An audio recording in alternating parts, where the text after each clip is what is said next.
গল্পের আজকের নতুন গল্প বনফুলের লেখা আলোবাবু। সাহিত্যিক বলাইচাঁদ মুখোপাধ্যায়ের ছদ্মনাম বনফুল। 1899 সালে বিহারের পূর্ণিয়া জেলার মণিহারিতে তিনি জন্মগ্রহণ করেন।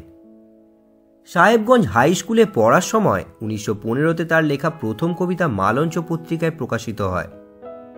বাংলা সাহিত্যে ক্ষুদ্রতম ছোট গল্পেরও জনক তিনি। ছোট গল্প, নাটক, উপন্যাস সাহিত্যের সব শাখাতেই তিনি সমান দক্ষ। তার লেখা উল্লেখযোগ্য গ্রন্থ স্থাবর, জঙ্গম, মন্ত্রমুগ্ধ, হাটে বাজারে, শ্রী মধুসূদন, বিদ্যাসাগর প্রভৃতি।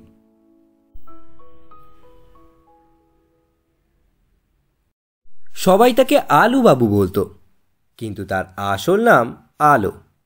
চেহারা অবশ্য নামের উপযুক্ত নয়, গায়ের রং কুচকুচে কালো, মুখটি বেগুন পোড়ার মতো, তার উপর কালো গোঁপ দাড়ি, যুগ্ম ভুরু, মাথায় ঘাড় পর্যন্ত লম্বা বাবরি চুল, গলায় তুলসীর মালা, সেটিও কালো হয়ে গেছে। পরনের থানখানি অবশ্য ধপধপে সাদা, গায়ের চাদরখানিও সাদা। আলু থালু জামা গায়ে দিতেন না, জুতোও পরতেন না। একদিন সকালে আমার বৈঠকখানায় ঢুকে নমস্কার করে কাঁচুমাচু হয়ে দাঁড়িয়ে রইলেন। সেই দিনই প্রথম দেখলাম তাকে। কি চাই আপনার? অনুগ্রহ করে একটু সাহায্য করবেন আমাকে। সাহায্যপ্রার্থী অনেকে আসে, অধিকাংশ লোকই টাকা চায়। ভাবলাম ইনিও বোধহয় সেই দলে। মনে মনে একটু বিরক্ত হলাম, কিন্তু মুখ ফুটে বিরক্তি প্রকাশ করতে পারলাম না। বরং বললাম, অসম্ভব না হলে নিশ্চয়ই করব, বলুন কি করতে হবে। তার বাঁ হাতে একটি ছোট থলি ছিল, তার ভিতর হাত ঢুকিয়ে তিনি একটি ছোট পাখির ছানা বার করলেন। একটি ছোঁড়া এই পাখির ছানাটার পায়ে দড়ি বেঁধে টেনে টেনে নিয়ে বেড়াচ্ছিল। আমি 2 আনা পয়সা দিয়ে বাচ্চাটা নিয়ে নিয়েছি তার কাছ থেকে। মনে হচ্ছে এর পায়ে লেগেছে। পায়ে দড়ি বেঁধে টেনে নিয়ে বেড়াচ্ছিল কি না একটু দেখবেন দয়া করে। শুনেছি আপনি বড় ডাক্তার। দেখলাম পাখির ছানাটিকে পায়ে সত্যিই লেগেছিল। 3-4 আয়োডিন লাগিয়ে বেঁধে দিলাম। কি করবেন এটাকে নিয়ে? পুষবেন? না, ভালো হলে ছেড়ে দেব। জীবন্ত কোনো জিনিস পোষবার সামর্থ্য নেই আমার। ইচ্ছে করে খুব, কিন্তু পয়সা নেই, সেই জন্যে বিয়েও করিনি। কুণ্ঠিত দৃষ্টি তুলে একটু হেসে চাইলেন আমার দিকে। ও, এর আগে তো দেখিনি আপনাকে। কোথায় থাকেন? অবিনাশবাবুর বাড়িতে। দিন 7 হলো এসেছি।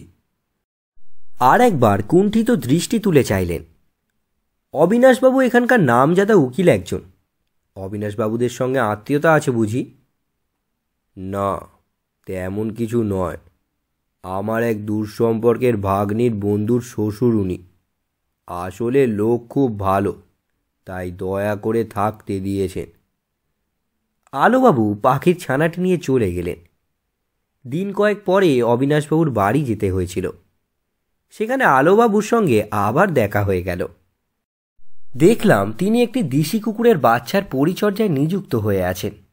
আমাকে দেখি একমুখ হেসে বললেন, বিনুবাবুর কুকুর এটি।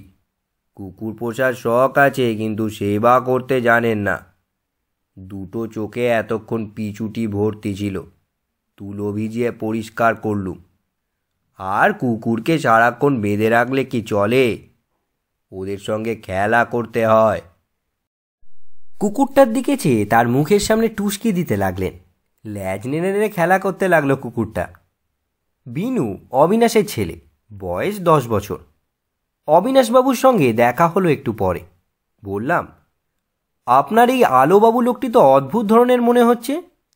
হ্যাঁ, অদ্ভুতই। স্নেহের কাঙাল বেচারা, গরিবও খুব। আপনার সঙ্গে আলাপ হয়েছে নাকি? হ্যাঁ, এক পাখি পেশেন্ট নিয়ে গিয়েছিলেন আমার কাছে। দেখবেন তো যদি ওর চাকরি বাকরি জুটিয়ে দিতে পারেন কোথাও। সেবা করতে বড় ভালোবাসেন, বিশেষত সেবার পাত্র বা পাত্রী যদি অসহায় হয়। দিন কতক পরে সিভিল সার্জনের সঙ্গে দেখা হলো। একসঙ্গে কলেজে পড়েছিলাম। কথায় কথায় আলোবাবুর কথা উঠে পড়ল। সিভিল সার্জন বললে, এখানকার হাসপাতালে ওকে প্রবেশানা ড্রেসার করে ঢুকিয়ে নিতে পারি, তবে 10 টাকার বেশি এখন পাবে না। পরীক্ষায় পাশ করলে তখন মাইনে বাড়বে।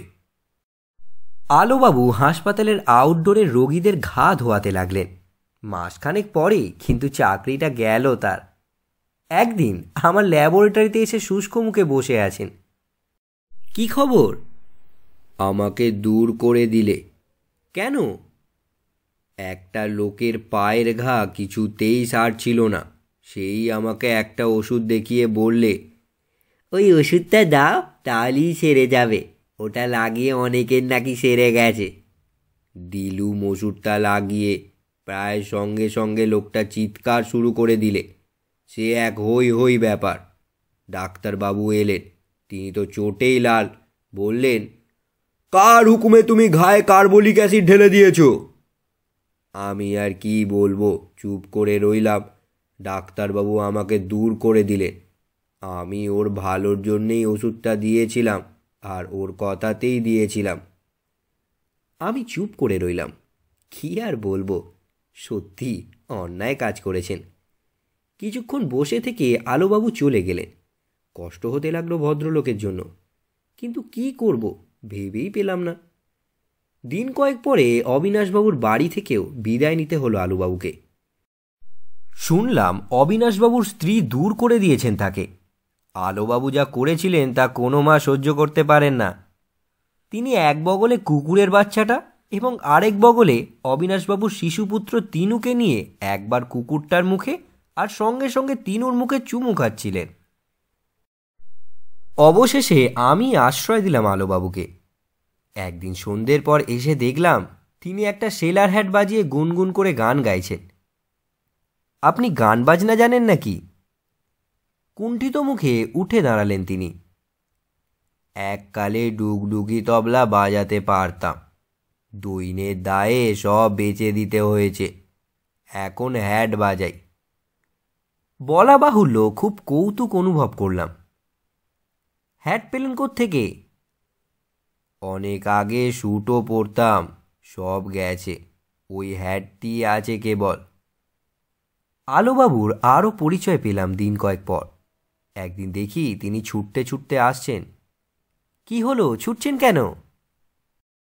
10টা বেজে গেছে, আমার ঘড়িতে দম দেওয়া হয়নি এখনো। রামবাবুর গাইটার বাচ্চা হয়েছে শুনে দেখতে গিয়েছিলাম। হঠাৎ শুনতে পেলাম তার বৈঠকখানার ঘড়িতে টং টং করে 10টা বেজে গেল। তখনই ছুটলাম। আমার ঘড়িতে ঠিক 10টার সময় দম দিই।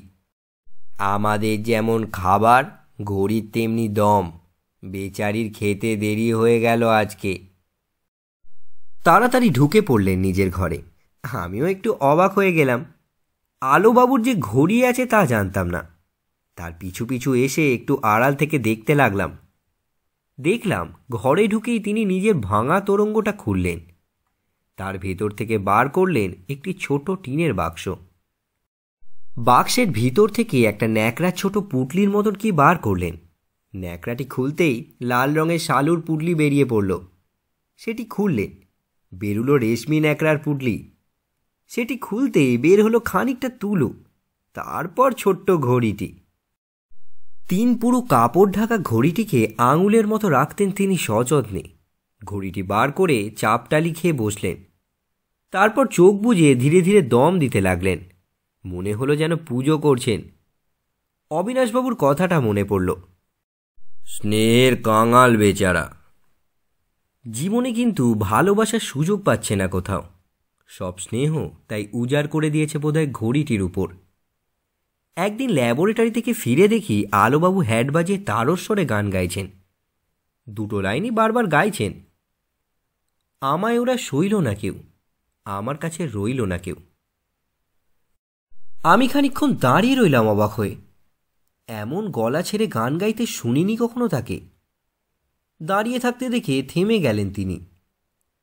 আজ এত জোরে গান গাইছেন যে? এমনি। তারপর আমার দিকে চেয়ে কুণ্ঠিত হাসি হেসে বললেন, আমার ঘড়িটা চুরি হয়ে গেছে, ঠিক সময় হয়তো ভালো করে দম দিতে পারবে না। টপ টপ করে তার চোখ দিয়ে জল গড়িয়ে পড়ল কয়েক ফোঁটা। আলোবাবু এখন পাগলা গারদে আছেন। সমাজের সঙ্গে নিজেকে তিনি খাপ খাওয়াতে পারলেন না কিছুতেই।